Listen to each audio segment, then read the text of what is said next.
ये प्रधानमंत्री जो चादर भिजाए हैं, किसी शायर ने अच्छा कहा प्रधानमंत्री के बारे में। क्या कहा? इसने हमारे जख्म का कुछ यूं किया इलाज, इसने हमारे जख्म का कुछ यूं किया इलाज, मरहम भी गर लगाया तो कांटों की नोक से। तो ये जो पूरे देश में बीजेपी संघ परिवार की तरफ से हर उनका ऑर्गेनाइजेशन कोर्ट को जा रहा है कि यहाँ पर खुदाई हो, यहाँ पर खुदाई हो, ये मस्जिद नहीं है, ये दरगाह नहीं है, ये कब्रस्तान नहीं है। तो प्रधानमंत्री अगर चाहते हैं तो ये तमाम चीज़ों पर रोक लग जाएगा। और दूसरी अहम बात यह है कि पिछले 10 साल से बीजेपी की सरकार है, नरेंद्र मोदी प्रधानमंत्री है। प्लेसेस ऑफ वर्शिप एक्ट जो पार्लियामेंट में पास हुआ और राम मंदिर के जजमेंट में उसको नॉन रिट्रोग्रेशन की बात सुप्रीम कोर्ट ने कही दी, उसके बावजूद भी ये सरकार का कोई स्टैंड ही नहीं है उसके ऊपर। इसीलिए आज आप देख रहे हैं कि 7 से ज्यादा मस्जिद और दरगाह के मसले सिर्फ उत्तर प्रदेश से हैं, जहां पर बीजेपी की सरकार है और जहां से प्रधानमंत्री अपना एमपी का चुनाव जीत कर आते हैं। तो ये सिर्फ चादर भिजाने से कुछ फायदा नहीं होगा। चादर तो हर कोई भिजाता रहेगा, मगर उस चादर को भिजाने के पीछे जो पैगाम एक सरकार देती है वो ये देती है कि हम सिर्फ चादर नहीं भिजा रहे हैं, हम उस समुदाय को, उस देश की जनता को जो इन तमाम चीज़ों पर आस्था रखती है, दरगाह मस्जिद में, उसको हम दरगाह और मस्जिद मानते हैं। आप चादर तो भिजा रहे हैं, मगर आप ही के चाहने वाले कोर्ट को जा रहे हैं कि ख्वाजा अजमेरी की दरगाह दरगाह नहीं है, मसाजिद मसाजिद नहीं है। तो ये इस चीज़ को ये रोकने की ज़रूरत है और असली काम जो सरकार को करना है वो रोके, इन तमाम चीज़ों को रोक लगाए कि क्या ये क्यों कर रहे हैं लोग सब जाकर तमाशा। ये सर, आपने ऐलान कर दिया है कि दिल्ली चुनाव में आप एक्टिवली पार्टिसिपेट करेंगे। कल प्रधानमंत्री ने दिल्ली की जनता को कई सौगात दिए और साथ में जो मौजूदा सरकार है उसको उस पर कई तोहमतें उन्होंने लगाई और जो सौगात दिए, घरों के चाबी भी बांटे गए, उसमें हमने देखा कि अल्पसंख्यक समुदाय के लोगों को भी दिया। सबका साथ सबका विकास तो कहीं न कहीं उनके उस जेस्चर में दिखा। देखिए, मैं एक नहीं 2 से ज़्यादा आरटी एप्लीकेशन डाला हूं जिसमें हम सरकार से इस बात का डिमांड कर रहे हैं कि आपने अर्बन एरियाज में और अर्बन एरियाज से हटकर जो घर दे रहे हैं बनाकर, प्रधानमंत्री आवास योजना जो भी हो, उसका डेटा हमको दीजिए। बताइए आप कितने मुसलमानों को दे रहे हैं? देते ही नहीं है, बताते नहीं है। भाई क्या शेयर है उसमें जो आप गवर्नमेंट की स्कीम जो है इसमें मुसलमानों का क्या शेयर है बताइए। अल्पसंख्यक समाज का, खास तौर से मुसलमानों का देते नहीं है। अब ये दिखाने को खड़ा कर देते हैं, थोड़ा वो देते हैं, मगर असल शेयर क्या है उनका वो नहीं बताना चाहते हैं। अब चुनाव है तो इसीलिए सब करना पड़ रहा है, मगर याद रखिए कि चाहे ये मौजूदा केजरीवाल की ड्रामेबाज सरकार हो या प्रधानमंत्री की कम्युनल सरकार हो, इससे ये बात मालूम हो रही है कि अगर 1 नेशन 1 इलेक्शन होगा तो फिर ये सब चीजें नहीं मिलेगी। अब पार्लियामेंट का चुनाव हुआ 6 महीने पहले, अब दोबारा चुनाव हो रहा है तो हर सरकार अपना अपना अनाउंसमेंट कर रही है। इससे देश को समझना है कि देश के जनता और उसके वोटर का फायदा करने के लिए ये सब अनाउंसमेंट्स हो रहे हैं। गो इसका इकोनॉमिक इम्पैक्ट जो होगा वो अलग बात है। तो इससे बात साबित हो रही है कि 1 नेशन 1 इलेक्शन देश के वोटर के हित में भी नहीं है, संविधान के खिलाफ भी है। कितने सीटों में आप दिल्ली इलेक्शंस में कंटेस्ट? अभी वो फैसला हो रहा है, हमारे दिल्ली अध्यक्ष उस बात का तय करके आपको बताएंगे। मगर जरूर हम चुनाव लड़ रहे हैं और अच्छी तरीके से लड़ने की हमारी पूरी कोशिश होगी। सर, और एक इशू है, गवर्नमेंट ने प्रोटेस्ट लॉन्च किया है, new China country, they are saying that they are already in Ladakh. Government has launched a strong protest with China over the recent creation of 2 countries, and they are saying that they are already. ये क्या language है मोदी सरकार की? हम strong protest launch कर रहे हैं, फिर आप उनको बोल रहे हैं कि आके भारत में इन्वेस्टमेंट करो, फिर आप चाइना से कह रहे हैं कि ठीक है हमारा जो इंपोर्ट इम्बैलेंस है चाइना से कंटिन्यू होता रहेगा। एक पॉलिसी तो रखिए ना। और हमको ये भी नहीं बता पा रहे हैं सरकार कि वो जो 65 में से 25 पेट्रोलिंग पॉइंट पर हमारी फौज पेट्रोलिंग करती थी, वो हम कर पाएंगे नहीं कर पाएंगे। और आप जो एग्रीमेंट चाइना से किए उसको ले जाकर यांगसे अरुणाचल से मिला दिए। तो ये कोई चाइना की पॉलिसी नहीं है। मैं साफ तौर से कह रहा हूं, ये सरकार चाइना से डरती है। आपको हम स्ट्रांग प्रोटेस्ट क्या प्रोटेस्ट है? हमारी जमीन पर वो लोग ये एक कंट्रीज बना रहे हैं और डैम बना रहे हैं। और डैम बनाएंगे तो नुकसान किसको होगा?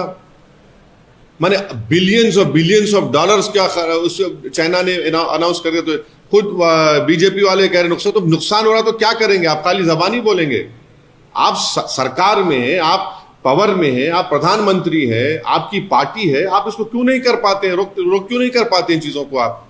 मगर आपको चाइना से पैसा चाहिए इन्वेस्टमेंट के तौर पर।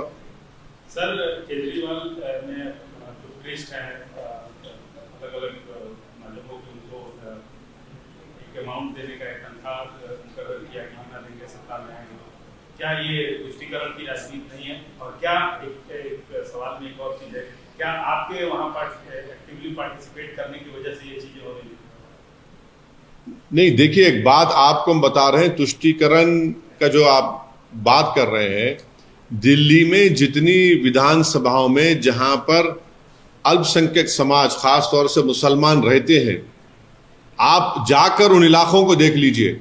मीडिया से मैं रिक्वेस्ट को जाकर देखिए, वहां पर क्या बुरा हाल करके रख दिए। दिल्ली का कचरा लाकर जहां पर अल्पसंख्यक समाज के मुसलमान रहते हैं वहां पर लाकर उसको फेंकते हैं। ये इनका जो बड़ा ड्रामा होता है केजरीवाल का कि हम क्लिनिक बनाए, स्कूल बनाए, कहां बनाया तुमने बताओ जहां पर अल्पसंख्यक समाज के मुसलमान रहते हैं? और तुम्हारा जो सरकार का जो परफॉर्मेंस है, डेवलपमेंट सब झूठा है, बकवास है। जाकर आप देखिए वहां पर जहां मुसलमान रहते हैं। चौथी बात यह है कि जो लोग जेलों में हैं उनके ताल्लुक से एक लफ्ज तो नहीं बोलते, जो उनके पार्टी के लोग भी हैं, भूल गए उन लोगों को। केजरीवाल को बेल हो गई, सिसोदिया को बेल हो गई, इनके तमाम नेताओं को बेल हो जाती है। और जब दिल्ली में जेनोसाइड हो रहा था, ठीक है, लॉ एंड ऑर्डर इनके पास नहीं है, मगर आप क्या करते हैं? मुख्यमंत्रियों पर राजघाट पर जाके बढ़ी आते हैं आप। मरने वालों को एस ग्रेशिया का जो पैसा देते हैं उसमें भी आप कम्युनिज्म करते हैं। तो ये सब ड्रामेबाजी हो रही है। रियल डेवलपमेंट जहां होने का है, जहां पर दलित और मुसलमान रहते हैं, कुछ नजर नहीं आता हमको। सर, आप हमेशा से सावरकर की आइडियोलॉजी वगैरह को चैलेंज करते रहते हैं, उसकी मुखालफत करते रहते हैं। कल प्रधानमंत्री से एक डीयू में कॉलेज खोला जाएगा सावरकर के नाम पे, वीर सावरकर के नाम पे, क्या कहेंगे? नहीं, हम प्रधानमंत्री से एक ही बात पूछना चाह रहे हैं कि क्या उनकी सरकार कपूर कमीशन ऑफ इंक्वायरी के जो फाइंडिंग्स है, जिसमें चीफ जस्टिस कपूर साहब ने अपनी इंक्वायरी कमीशन रिपोर्ट में कहा कि सावरकर महात्मा गांधी के कत्ल के कॉन्स्पिरेसी में शामिल है, ये प्रधानमंत्री हमको बता दें। क्या वो इनकी सरकार उस Kapoor commission of inquiry report को मानती है, नहीं मानती है? और अगर महात्मा गांधी से आपको मोहब्बत है, जो हर गांधी जयंती के दिन प्रधानमंत्री और बीजेपी आरएसएस गांधी के फोटो के सामने फूल माला चढ़ाते हैं, राजघाट को जाते हैं, तो फिर ये गांधी से कैसी मोहब्बत कि कपूर कमीशन ऑफ इंक्वायरी कहता है कि ये कॉन्स्पिरेसी में शामिल थे? वो बताते प्रधानमंत्री।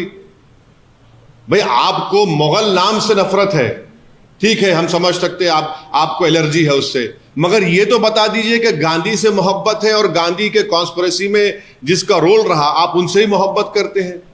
ये कैसी मोहब्बत है? ये तो डबल टाइमिंग कर रहे हैं मोहब्बत में आप।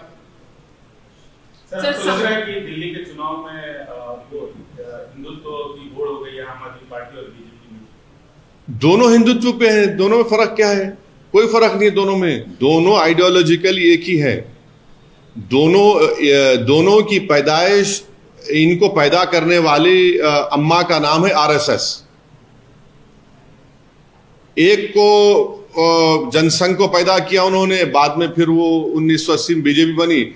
एक को उन्होंने 2012-13 में एक बड़ा इंस्टीट्यूट है, वहां पर लैब ग्रोन है ये हिंदुत्व, वहां पर पैदा किया इसको। सर, जो संभल वाले वायलेंस के मामले में उत्तर प्रदेश पुलिस ने खुलासा किया है कि जो गैंगस्टर इसमें इन्वॉल्व हो रहे हैं उनको डायरेक्शन सीधी तरह से दुबई से मिल रहा है, इसके ऊपर इन्वेस्टिगेशन। अरे गोलियां चल के 5 लोगों की मौत हो गई है, बच्चे हैं, छोटे बच्चे, उसमें सीने के ऊपर उनको गोलियां लगी है, को पीठ पे लगी है, और आप क्या कह रहे हैं? पूरा ओपनली आप एक समुदाय के खिलाफ आप जा रहे हैं। क्या ये जेब देता है वहां की एडमिनिस्ट्रेशन को कि आप एक ही समुदाय के खिलाफ जाए? आप इंसाफ करिए। इंसाफ का मतलब तो ये नहीं है कि आप उनको दबाए, उनको डराए। 80 से ज्यादा बच्चों को तो आप पकड़ चुके हैं, और ASI प्रोटेक्टेड मॉन्यूमेंट है संभल की मस्जिद, और उसके 5 फीट पर आप आउटपोस्ट बना रहे हैं। जरा तो शर्म आनी चाहिए कि तुमको ASI का जो कानून है 100 मीटर्स का, उसको पास व लिहाज नहीं है। आप परमिशन लिए ASI से? बताइए। वक्फ बोर्ड का डॉक्यूमेंट है, सुन्नी वक्फ बोर्ड का डॉक्यूमेंट है, बोलते उसको फेक है। तो अगर फेक है तो सुन्नी वक्फ बोर्ड पे केस बुक करिए। चलिए, आप क्या कर रहे हैं लोग? एक तरफा जुल्म हो रहा है वहां पर संभल में पूरा, और संभल को नया वो जो 1980 और 90 में जो तमाशे हुए थे, उस तरह का माहौल पैदा करने की कोशिश की जा रही है संभल में। सर, दिल्ली के चुनाव के मद्देनजर आप पे भी आरोप लग रहा है कि आप चुन के दंगों के आरोपियों को टिकट दे रहे हैं। एक बात सुनिए, इंदिरा गांधी के कत्ल के बाद जो सिखों पर जेनोसाइड हुआ और जितने एक्यूज थे उनको किस पार्टी ने टिकट दिया? किसने उनको मेंबर ऑफ पार्लियामेंट बनाया? और फिर दूसरा यह है कि मौजूदा जो रूलिंग पार्टी है, मुख्यमंत्री पर खुद केस है, उनके बड़े बड़े नेताओं पे केस है। अब बीजेपी की बात ले लीजिए, कितने बीजेपी के सांसद हैं जो पार्लियामेंट में हैं, उन पर केस नहीं है, सब दूध के धुले हुए हैं। किसने UAPA जिस पे लगा था उसको MP बनाया? मैं फिर से कह रहा हूं कि कभी अपने गिरेबान में झांक कर देख लीजिए। एक उंगली अगर हमारी तरफ आप उठा रहे हैं तो 4 उंगलियां, और ये फैक्ट्स आपको आईना दिखाएंगे। मतलब आप उनको टिकट दे रहे हैं? मैं टिकट देना नहीं देना मेरे पार्टी का काम है, और टिकट उन्हीं को दे सकते जो लीगली इलेक्शन लड़ सकते हैं। तो जो लीगली इलेक्शन लड़ सकते हैं, इलेक्शन लड़ेंगे। सर, एक और सवाल है। ये एक मौलाना शाहदुद्दीन ने लेटर लिखा है योगी आदित्यनाथ को। He says that Muslims will convert in Mahakumbh. You have made a law, and how will you stop it? Why does Maulana have objection to घर वापसी? कौन है नहीं मालूम भाई, ये कौन है मेरे को नहीं मालूम, मैं जानता ही नहीं उनको। वो क्या चाह रहे? वो कन्वर्शन करना चाह रहे अपना। Muslims will convert in Mahakumbh. नहीं, मौलाना अपने आप को कन्वर्ट करना चाह रहे तो मैं रोक नहीं सकता हूं। मैं रोक नहीं सकता ना। Right to choice fundamental right है। अब मौलाना कूदना चाह रहे तो वो कूद सकते हैं, हमको क्या करना है उससे? हम अपने संविधान के तहत, अपनी मर्जी के तहत हम मुसलमान थे, है, और इंशाल्लाह सुबह क़यामत तक भारत में रहेंगे। ये हवा के झोंके आते रहेंगे थोड़ा थोड़ा, ये सब उससे फर्क पड़ने वाला नहीं है। अब मौलाना की ये कौन है मैं जानता भी नहीं है महाशय को। इनको महाशय बोलना भी है नहीं मालूम, और कौन है नहीं मालूम। ये वो जाने, वो नहीं मालूम कौन है, मैं जानता नहीं उनको। महाकुंभ अभी शुरू होने वाला है। नहीं तो क्या उसका बोलने का मतलब क्या है? क्या करना चाह रहे वो? उन्होंने लेटर लिखा है योगी आदित्यनाथ को, saying कि Muslims will convert in the Mahakumbh. You have made a law. How will you stop it? मतलब मुस्लिम्स जो है वो कन्वर्ट होंगे महाकुंभ जो प्रयागराज में हो रहा है। नहीं, वो बेचारे वो अब नहीं मालूम कितना उनका IQ है, मगर आप अगर हिंदू धर्म को छोड़ रहे हैं तब आपको परमिशन लेना है, तब आपको परमिशन लेना है। माने कलेक्टर से परमिशन, इससे परमिशन, और इसको आप जक्सटापोज करिए यूनिफॉर्म सिविल कोड से। यूनिफॉर्म कहां रहेगा फिर? आप बताइए कि यूनिफॉर्म सिविल कोड आप लाएंगे और फिर आप ये कानून भी रखेंगे, फिर आप लव जिहाद की भी बात करेंगे, तो क्या होगा बताइए? मजाक है और कुछ नहीं है ये।